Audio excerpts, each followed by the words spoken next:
What is up, everybody? Welcome back to the channel. So basically I have a very special video today because I'm going to be showing something that is a one-of-a-kind item. Nobody in the world has it, and that is because it is a custom Starfighter.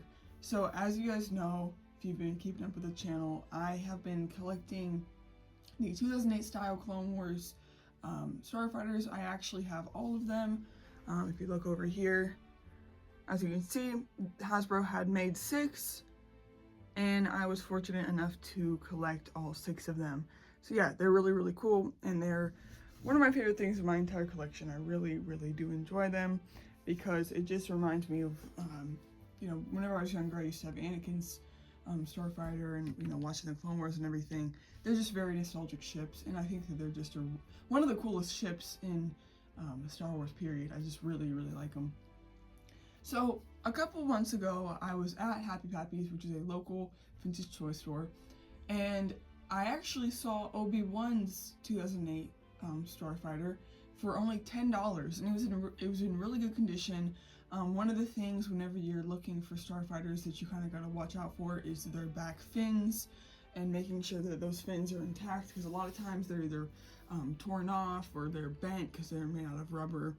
And this one's fin was in good condition, and I already had Obi-Wan's Starfighter, and I had actually bought it for like $40 off eBay, and I was like, dang, this one's only like $10 and it's a pretty good condition. And so I ended up going back up there and buying it because my dad had mentioned to me, like, well, you know, we could just make it into a custom Starfighter. And then I was like, oh yeah, that'd be like, for $10, why not?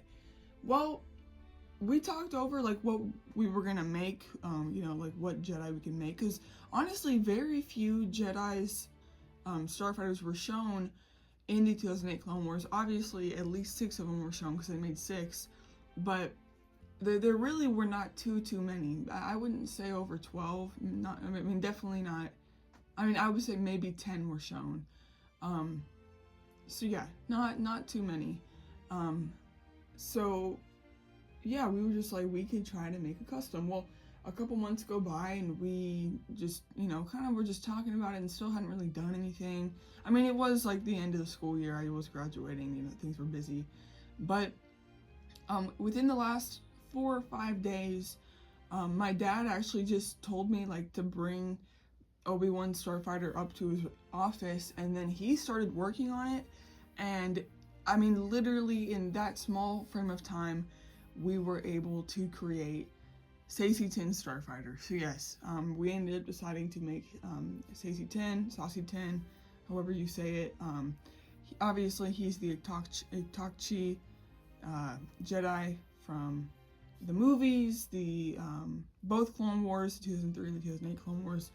And yeah, you know, he's just a cool Jedi. If you guys remember, if you saw my latest haul video, I did pick up Saesee Tiin's actual like Starfighter. It was a live action one. It was never seen in anything. It was more just, well, it was seen in the comics, but it was never seen like in any movies, but they made it. And it's a very cool ship. It's the yellow and orange one. His Clone Wars one is a lot different. But we went up to Happy Pappy's yesterday to pick up a droid for the ship, and while I was there, I did come across this Saga Collections Saesee Tiin from the 2003 Clone Wars, and I was like, well, I need a Clone Wars Saesee Tiin for my Starfighter, so I ended up getting this for $15, which I actually looked on eBay, and that's apparently like a good deal. It usually goes for $30, but yeah, it came out in 2006. Really good articulation. Obviously, he's wearing a Clone Wars armor with a mix of Jedi robes, because that's kind of what they did. And yeah, I think that's a really good head sculpt there of him. And then obviously he has his armor here that he can wear. And yeah, so I picked him up, really happy with that. And yeah, so I'm gonna go ahead and show you guys the process of how this thing was made. Now, I'm just gonna be honest, my dad literally did most of this, and he did a great job. I helped out with the droid and a little bit of just like fixing up of some of the overlapping in the paint. But I mean, this is mainly all him, and I'm really blown away with how good he was able to make it. But yeah, here it is. So like I mentioned, we did use Obi-Wan Kenobi's Starfighter for this custom. I did find this for $10, which is a really good deal, and we decided, hey, you know what? Let's go ahead and make Saesee Tiin Starfighter. So initially, we knew that we were going to be using spray paint, so we did get white and green spray paint to coat it initially with white, and then put masking tape over the decals, and then coat it with green. And then, do fix-ups or anything, any overspray that happened, we'd fix that up, and, just things of that sort. And then, we went ahead and made the droid and just all the little finishing touches to create the final product.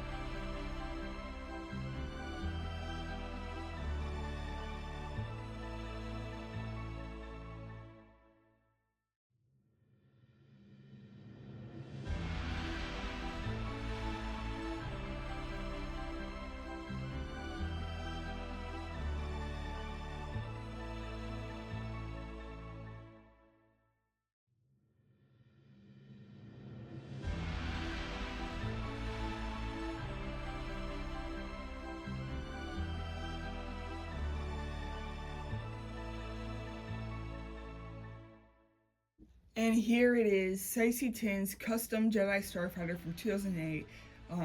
I am so happy with this thing. I am honestly blown away with how good it looks.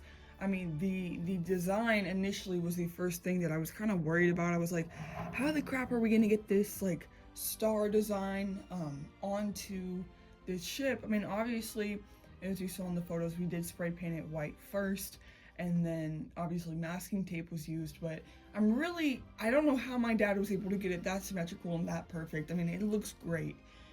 It is the same design as Ahsoka's Starfighter. That is the case with a lot of these Starfighters. They have the same overall design, but just different paint jobs, and that is what Saesee Tiin's is. It's Ahsoka, it's just green and white.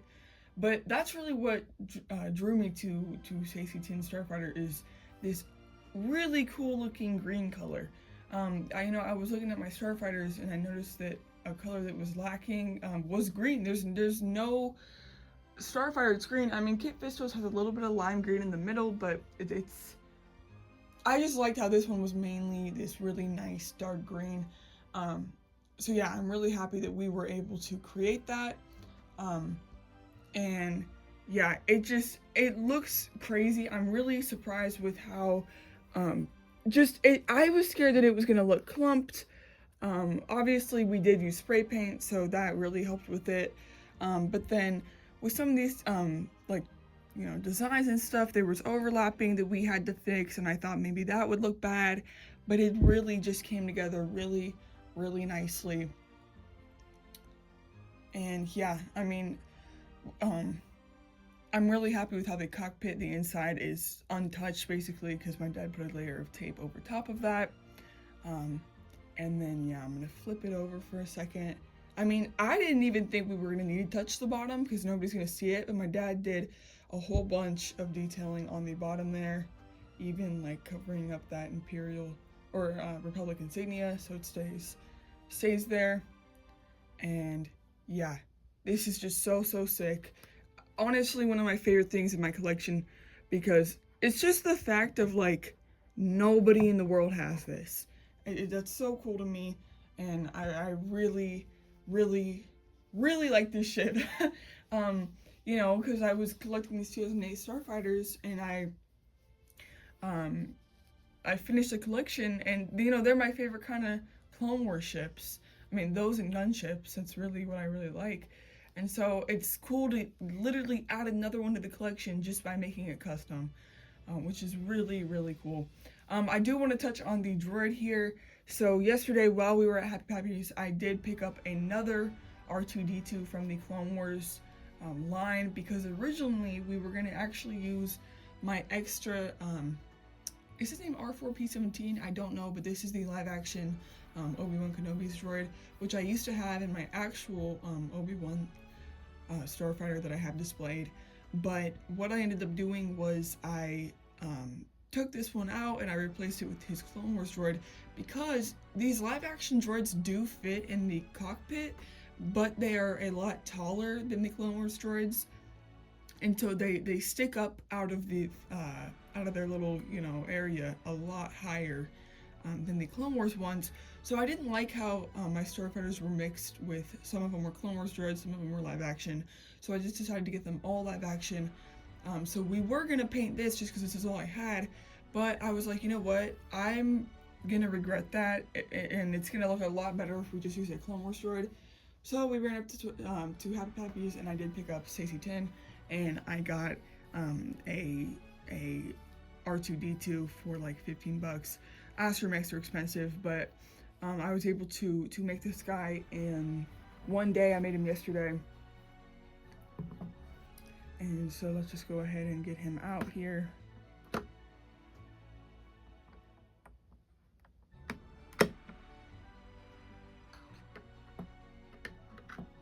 So yeah, here he is. I can't remember what his name is right off the top of my head, but yeah, honestly, really what I cared about was just that the helmet looked good, because that's really what you're gonna see with this guy. You're not gonna see much of anything else with him.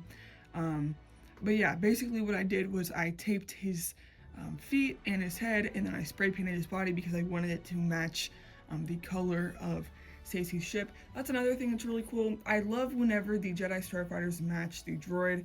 A lot of times they don't. Like if you saw my other Starfighters, a lot of times they don't match. But whenever they do match, I think it looks really, really cool. And in this case, this guy did match the Starfighter. So I wanted it to be the same exact color, so I did go ahead and just spray paint his body. And then I used a paint marker to paint his like dome head. And then obviously I went in the parts that were blue, I painted green. And then I had to do some cleaning up. And then there's just some white details on his body there. Again, I did not pay too much attention to the body portion of details because that will be covered in the starship. But yeah, really, really happy with this. And like I was saying, they're shorter and they're more fit for Starfighters, which I really, really like. Also, we did spray, everything that was painted got sprayed with a sealant, which was actually a really good idea because we did use a matte, what's it called, spray, like paint spray, and it was still a little bit shiny, so going in with that matte sealant really like made it look matte, which I really was a fan of. Here's a look at the back of the ship. I just realized I did not show it yet, so here it is from the back. We did keep both of these engines just normal, which I think looks good. That's how they were originally, and that looks really good. Both these insignias were covered up and preserved, and yeah, again, I am just so happy with this ship. I just can't believe like I'm the only one in the world that has it. It is so cool to me. And yeah, so if you guys did enjoy the video, make sure to hit like. I'm thinking like it would be fun to even make another one of these, just because now I know like, what my dad's capable of, what we're capable of to make, and like this was so cool. I genuinely am so happy with how this turned out. So yeah, but anyways guys, I will see you in the next one. Peace.